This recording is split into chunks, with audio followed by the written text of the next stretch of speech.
Okay, this video is for homework number 32. We're multiplying and dividing integers. And this first one says 4 times negative 5. And so you can think of that as 4 groups of negative 5. If I were to draw 4 groups of negative 5, I could do 1, 2, 3, 4, 5. That's one group. 2, 3, 4. 4 groups of negative 5. It's a whole bunch of negatives. And if you count them, it's 20 negatives. In the bar model approach, again, it's 4 sets of negative 5. So we can show that on our top bar. And when you put bars side by side, you're adding them. So negative 5 plus negative 5 plus negative 5 plus negative 5 is the same thing as negative 20.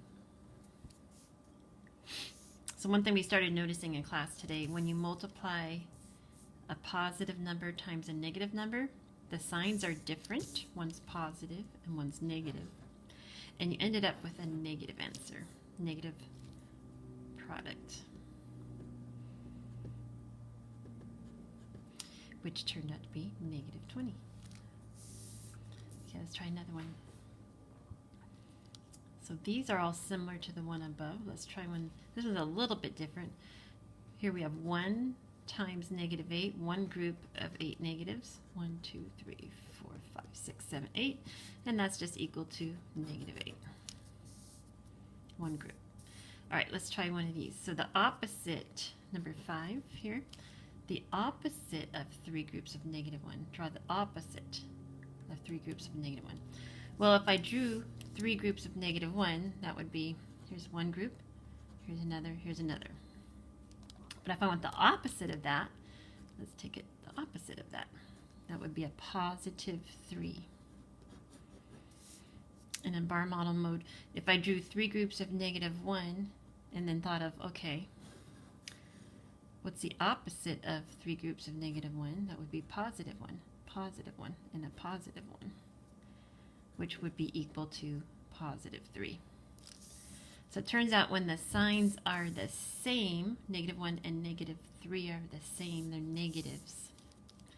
When they have the same sign, they're both negative, they're both below 0, the product will be a positive. Just like if it were a positive 3 times a positive 1 would be a positive.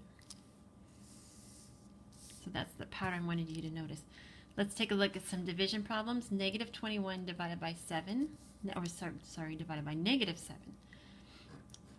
Long division style, you would be saying, how many negative 7s fit into negative 21?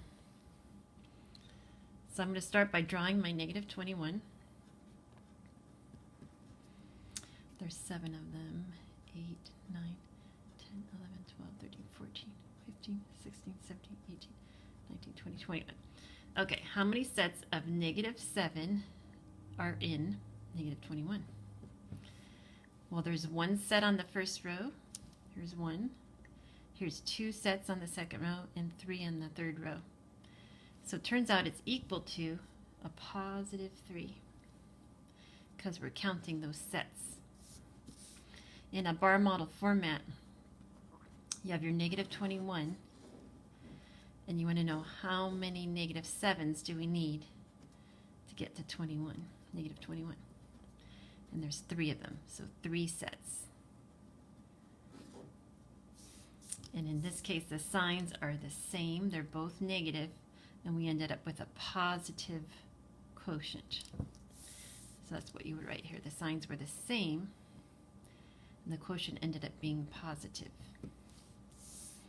And let's do one more. This one, let's see. We'll do this one here. Negative 18 divided by 2.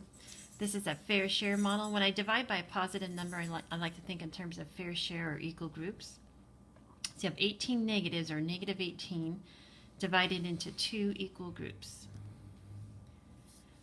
So the bar model is a great way to do this. Negative 18, and we want to have 2 equal groups. What goes in each equal group? Negative 9 and negative 9. So the answer is negative 9 equals.